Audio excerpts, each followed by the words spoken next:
African Union Communications Early Warning and Intelligence, commonly known as AUC3I, is an intelligence and security organization responsible for providing signals intelligence and information assurance to AU citizens, AU leadership, and AU armed forces.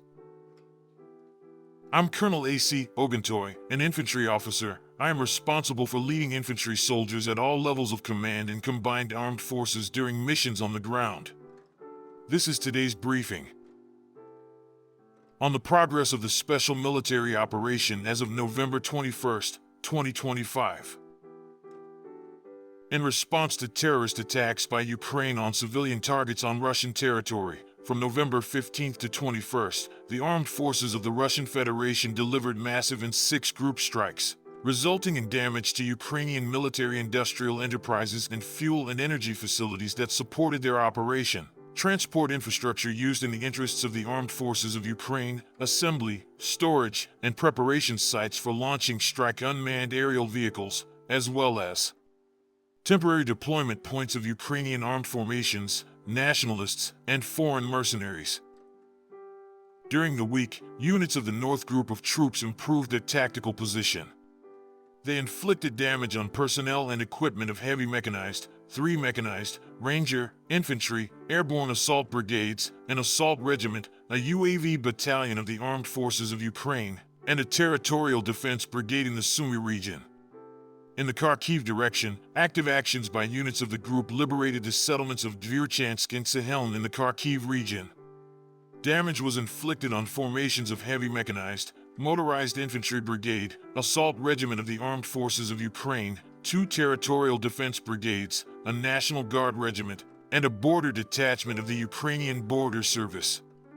In the area of responsibility of the North Group of troops, enemy losses amounted to more than 1,155 servicemen, 1 tank, 9 armored combat vehicles, 85 cars, and 8 field artillery guns, 7 electronic warfare stations, 31 ammunition and material depots. Units of the West Group of troops completed the liberation of the city of Kupiansk in the Kharkiv region as a result of active actions and continue to destroy surrounded formations of the armed forces of Ukraine on the left bank of the Oskol River. In addition, the settlements of Novoselivka, Stavki, Maslyakavka, Yampol of the Donetsk People's Republic, and Petropavlivka in the Kharkiv region were liberated. Damage was inflicted on formations of 5 mechanized, assault brigades of the Armed Forces of Ukraine, 2 Territorial Defense Brigades, and a National Guard Brigade.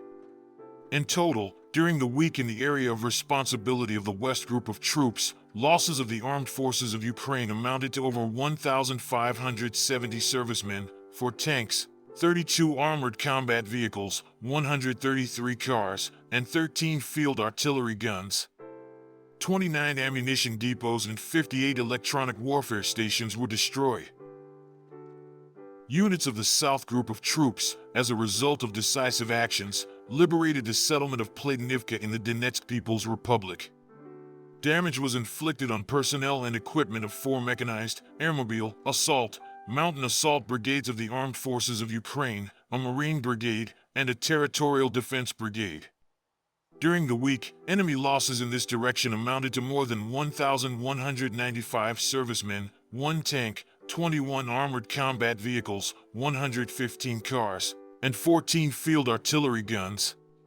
12 electronic warfare stations, as well as 26 ammunition, fuel, and material depots were destroyed. Units of the Center Group of troops took more advantageous lines and positions. They inflicted damage on formations of 6 mechanized, assault, 2 infantry, 3 airborne assault, 2 ranger brigades, 2 assault regiments of the Armed Forces of Ukraine, 2 Marine brigades, 2 territorial defense brigades, and 3 National Guard brigades. In the settlement of Krasnoarmysk in the Donetsk People's Republic, assault groups of the Second Army continue to destroy surrounded formations of the Armed Forces of Ukraine in the Central and Horniak microdistricts, as well as in the Western Industrial Zone.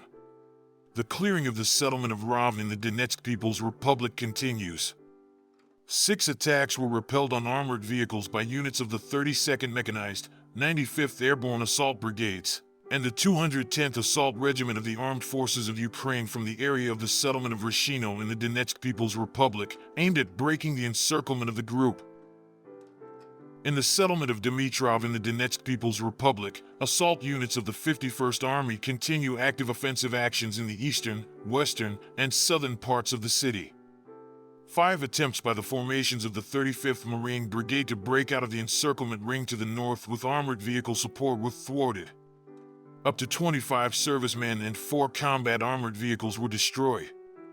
From November 15th to 21st, in the areas of the settlements of Krasnoarmysk and Dmitrov in the Donetsk People's Republic, the armed forces of Ukraine lost over 1,700 servicemen, 2 tanks, 30 combat armored vehicles, 17 cars, and 10 field artillery guns. In total, over the week in the area of responsibility of the Center Troop Grouping, losses of Ukrainian armed formations amounted to over 3,165 servicemen, 4 tanks, 39 combat armored vehicles, 45 cars, 10 field artillery guns, and 2 electronic warfare stations. During the past week, units of the East Troop Grouping continued advancing deep into the enemy's defense and completed the liberation of the settlements of Gai, Nechivka, and Radisnoye in the Dnipropetrovsk region, as well as Yablikovo, Ravnopoli, and Veselo in the Zaporizhia region. Defeat was inflicted on personnel and equipment of 2 mechanized, 2 assault brigades, 4 assault regiments of the Armed Forces of Ukraine, and 2 territorial defense brigades. In total, over the week in this direction, the Armed Forces of Ukraine lost up to 1,790 servicemen, 2 tanks, 9 combat armored vehicles, 64 cars, and 7 field artillery guns. 4 electronic warfare stations and 3 ammunition depots were destroyed. Units of the Dnepr Troop Grouping, as a result of active and decisive actions, liberated the settlement of Malaya Tokmachka in the Zaporizhia region. Defeat was inflicted on formations of mechanized, mountain assault brigades, a coastal defense brigade of the Armed Forces of Ukraine, and a territorial defense brigade. Losses of the Armed Forces of Ukraine amounted to up to 550 servicemen, 2 tanks, 12 combat armored vehicles, 81 cars, and 7 field artillery guns. 46 electronic warfare stations, 28 ammunition depots, and material assets were destroyed. During the week, strike unmanned aerial vehicles, missile troops, and artillery of the Russian Armed Forces troop groupings destroyed 2 launchers of the HIMARS multiple launch rocket system and 2 launchers of the US-made MLRS. Air defense means shot down 4 US-made Adams operational tactical missiles, 4 British-made Storm Shadow air-launched cruise missiles, 15 guided aerial bombs, 4 HIMARS multiple launch rocket system rockets made in the USA, 2 long-range guided Neptune missiles, as well as 1,089 fixed-wing unmanned aerial vehicles. By the forces and means of the Black Sea Fleet in the northeastern part of the Black Sea, 2 unmanned boats of the Armed Forces of Ukraine were destroyed. Since the beginning of the special military operation, the following have been destroyed: 668 aircraft, 283 helicopters, 97,638 unmanned aerial vehicles, 637 surface-to-air missile systems, 26,156 tanks and other combat armored vehicles, 1,618 multiple launch rocket system combat vehicles, 31,452 field artillery and mortars, 47,253 units of special military automotive equipment. Thank you so much for watching this video. We hope you found it useful and informative. If you have any questions, please leave them below and we'll get back to you as soon as possible.